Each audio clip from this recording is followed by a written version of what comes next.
Viewer discretion is advised. Ito ang isa sa mga pinakakilalang kaso na naganap sa South Korea. Hindi lamang ang krimen ang nagpahirap at nagpalungkot sa kwentong ito dahil dito ay natuklasan ang matinding pagkukulang ng mga pulisya na tiyak na magugulat ka at magtatanong kung mapagkakatiwalaan pa ba ang mga ito. Noong June 2003 sa Ulsan, South Korea, may isang batang babae na tawagin nating Mina ang tumawag sa telepono. Ngunit laking gulat niya na isang lalaking high school student ang sumagot at ito'y nagngangalang June. Nagkamali pala siya ng dial kaya humingi ito ng pasensya hanggang sa nag-uusap na sila ng ilang buwan. Noong January 2004, inimbita ni June si Mina sa kanyang bahay at tinanggap naman ni Mina ang alok. Naglakbay siya patungo sa Miryang at nang magkita sila, dinala siya sa lugar ni June kung saan ginawa nito ang tunay niyang balak. June si Mina sa ulo gamit ang isang bakal na tubo. Si Mina ay walang kalaban-laban na nawalan ng malay. Siya ay dinala sa isang motel kung saan magsisimula ang kanyang bangungot. Hindi lang si June ang naroon sa motel room dahil dala niya ang 10 pang ibang lalaki.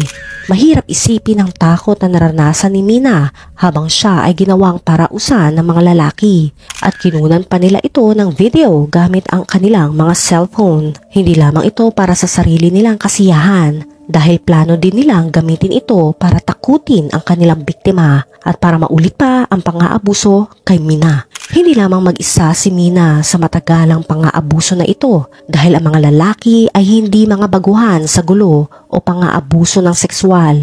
Sila ay naging malaking problema sa mga kalsada ng South Korea at may kasaysayan ng mga pagkakasala na nagpapaalala sa maraming tao. Noong oras ng pangyayaring ito, may malaking problema ang South Korea sa mga gang na naglalakad-lakad sa lungsod. Nagdudulot ng kaguluhan, pagnanakaw at minsan ay pagsalakay sa mga mamamayan. Mukhang walang konsensya ang mga ito at ang mga atake ay lumalala at kumuha pa ng atensyon ng media. Ayon sa isang guro, tinatayang 5% ng mga estudyante ay konektado sa isang gang na umaabot sa nakakabiglang 400,000 na kabataan na maaring mang-api o mas malala pa, makasakit sila. Bagaman, may mga nag-aaway tungkol dito, nakakabahala pa rin ang statistics na ito at naglalarawan ng laki ng problema noong panahong iyon. Isa sa malalaking suliranin ay ang karahasan ng mga kabataang ito kung saan sila ay kilala sa panggigipit, pang-intimidate, pagnanakaw at iba pa. Mula 2001 hanggang 2003, umabot sa triple ang bilang ng mga narip na isinagawa ng mga lalaking ito. Ang kanilang araw ay nakatuon sa pang-uutos sa mga batang kunin ang pera mula sa mas bata pa sa kanila upang suportahan ang kanilang lifestyle. Ito ay pag-inom ng alak at pambababae. May kaganapan na kung saan may isang batang babae ang dinala ng isang gang sa isang liblib na lugar at ito ay labag sa kanyang kagustuhan, kung saan siya ay pinagsamantalahan at nirecord ang buong pangyayari gamit ang kanilang cellphone. Tinatakot siya na ililibing siya ng buhay hanggang sa umabot sa punto na naniwala siya at akala niya ay mamamatay na siya. Ang biktima ay nakatagal para ibahagi ang kwento, ngunit nag-iwan ng malaking trauma sa kanya na nangangailangan ng profesional na tulong. Ayon sa mga eksperto, mula sa mga mararahas na video games hanggang sa kakulangan ng pangangalaga ng mga magulang ay ang mga dahilan ng pag-usbong ng mga problemang ito. Kaya nilang maging anonymous sa pamamagitan ng dami ng kanilang miyembro upang itago ang kanilang individual na pagkakakilanlan. At kahit mahuli man sila, madalas ay magaan o wala man lang parusa. Dahil sa nababahala ang gobyerno at pulisya sa South Korea, inalok nila ng amnesty ang mga mag-aaral na sumuko na para sa kanilang mga krimen. Isang utos na pinatulan ng libu-libong estudyante. Kasama na ang mga nang abuso kay Mina. Sabi ng mga ito ay binalak nilang ibahagi ang mga video na kanilang kinuha kung hindi gagawin ni Mina ang kanilang nais. At dito nga nagsimula ang isang mahabang taon na pagdurusa ni Mina na gawin ang anumang naisin ng mga ito. Walang duda na nadarama ni Mina ang mag-isa at hindi siya nakikipag-usap sa sinuman. Si Mina ay pinagsamantalahan pa ng mga gang ng mga 9 beses at ginagawa nila ito kahit saan, kahit pa sa labas. Ginagawa ito ng mga bata para lamang sa kaligayahan o kaya'y pang-aliw kapag sila'y nabuboard. Ang mga pambubugbog ay lalo pang lumala habang lumilipas ang panahon. Naniniwala ang ilan na siya ay inabuso ng mahigit sa 40 na mga batang lalaki sa loob ng isang taon at may ulat na mahigit 20 na mga lalaki ang sabay-sabay na gumalaw sa kanya. Mahirap isipin kung gaano ito nakakawasak para kay Mina. Ang mga abusado naman ay wala man lang senyales na itigil ito. Subalit hindi lang sa isang babae ito nangyari dahil iniutos nila kay Mina na dalhin pa ang iba pang mga babae at gusto pa nila ang kanyang 16 years old na pinsan at 13 years old na kapatid na babae. Ang isa ay pinagsamantalahan habang ang isa ay inatake. Iniulat na ang ilan sa mga video ay ibinahagi online para makita ng buong mundo. Pero nasaan ang mga magulang ni Mina sa panahong ito? Tiyak ang sino mang ama o ina ay dapat sanang napagtanto na may mali na sa kanilang anak. Dapat ay napansin nila ang pagbabago sa kanyang asal, ngunit sa halip, hindi sila nagbigay ng tulong. Ang ina ni Mina ay tumakas mula sa kanilang tahanan dahil ang ama ay lasinggero. Ang ama ay walang pakialam sa kanyang anak. Bukod ba doon ay sinasaktan pa niya ito gaya ng ginagawa ng gang. Iniwan si Mina sa mga panahong kailangan niya na makakasama. Dahil dito para kay Mina ang lahat ay wala ng kabuluhan at binalak na wakasan na lang ang kanyang buhay. Ito'y sa isang desperadong hakbang. Kumuha siya ng maraming sleeping pills at desidido na tapusin ang lahat. Ngunit natagpuan siya at dinala sa ospital.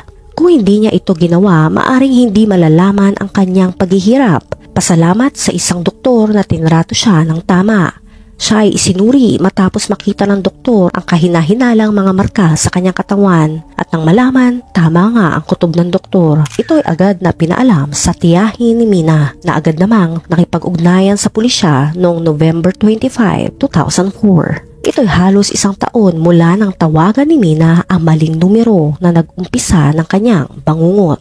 Nagsimula agad ng investigasyon ng pulisya at natagpuan nila ang karagdagang mga biktima ng gang. Hindi bababa sa 5 pa ang mga babae na nabiktima ng parehong grupo. Ang ebidensya ay naroroon upang patunayan ang nangyari at ngayon ay kilala na ng pulis ang mga nagkasala. Sana'y humarap ang mga nagkasala sa masusing pagsusuri at posibilidad ng mabigat na parusa. Ngunit may kontrobersya na usbong dahil sa mga alegasyon na ang mga pulis ay hindi maayos ang pagtrato sa mga biktima na umabot pa sa isang candlelight vigil ng 150 na nagprotesta. Inireklamo ng mga biktima na humiling sila ng isang pulis na babae ngunit hindi sila pinansin. May isang pulis pa na nagsabi sa mga biktima, "Sumubok ba kayong mang-akit na mga lalaki? Sinira nyo ang reputasyon ng Miriam. Ang mga batang magiging leader ng lungsod ngayon ay lahat arestado dahil sa inyo. Ano ang gagawin nyo? Natatakot ako na maging katulad ka ng aking anak na babae." Nailabas din ng pulisya ang sapat na impormasyon para matukoy ang mga identity ng mga biktima. At tinanong pa ng pulis ang biktima, pinasok ba niya o hindi?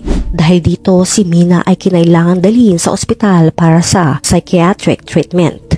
Noong August 2007, ang Seoul High Court ay nagpasya na may sala ang mga pulis ng Miriam sa kapabayaan at iniutos sa kanila na bayaran ang pinsalang umabot sa 50 million won. Ito ay para sa 2 biktima at kanilang pamilya. Tinanggap naman ito ng Supreme Court ng South Korea noong June 2008 at itinakda ang kompensasyon sa 70 million won. Si Mina ay may pisikal at mental na mga trauma matapos ang kanyang pinagdaanan. Ang kanyang katawan ay nangangailangan ng medikal na atensyon at oras upang maghilom. Siya nga ay dinala sa isang psychiatric ward kung saan dito matutulungan siya ng mga eksperto na malampasan ang kanyang mga trauma.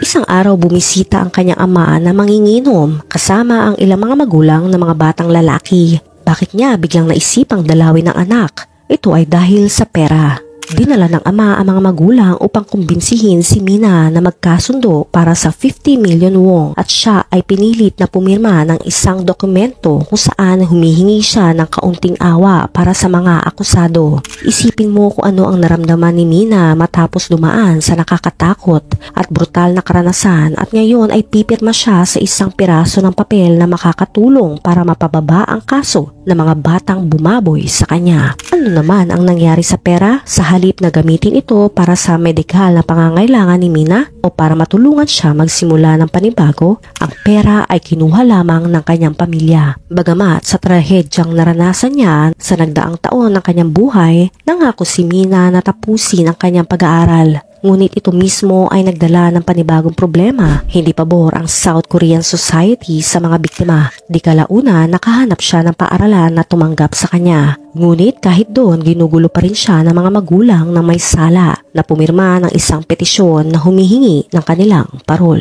Ang karamihan sa mga akusado ay pinadala sa juvenile court at ibinasura ang mga kaso. Ang 10 iba pa ay opisyal ang inakusahan ng panggagahasa at hinihingi ng mga piskalya ang 2 hanggang 4 na taon na pagkakakulong na may 3 taon na stay of execution. Dahil ang mga akusado ay menor de edad at ang ilan sa kanila ay nakapag-admit na sa kolehiyo o na-hire na sa trabaho kaya sila ay inilipat na lang sa juvenile court. Isang factor sa desisyong ito ay ang pagkakaroon ng kasunduan ng ama ni Mina dahil siya ay may karapatan bilang magulang sa kanyang anak. Sa huli, 5 akusado lamang ang ipinadala sa isang juvenile detention center at wala sa kanila ang nahatulan ng karapat-dapat na parusa. Sa mga taong lumipas mula na mangyari ang kasong ito, nagkaroon ng malawakang pagbabago ang Korea sa kanilang sistema ng katarungan na naglalayong protektahan ng biktima sa mga ganitong kaso.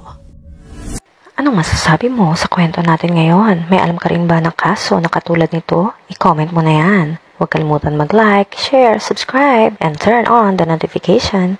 Ingat ka palagi. Ciao!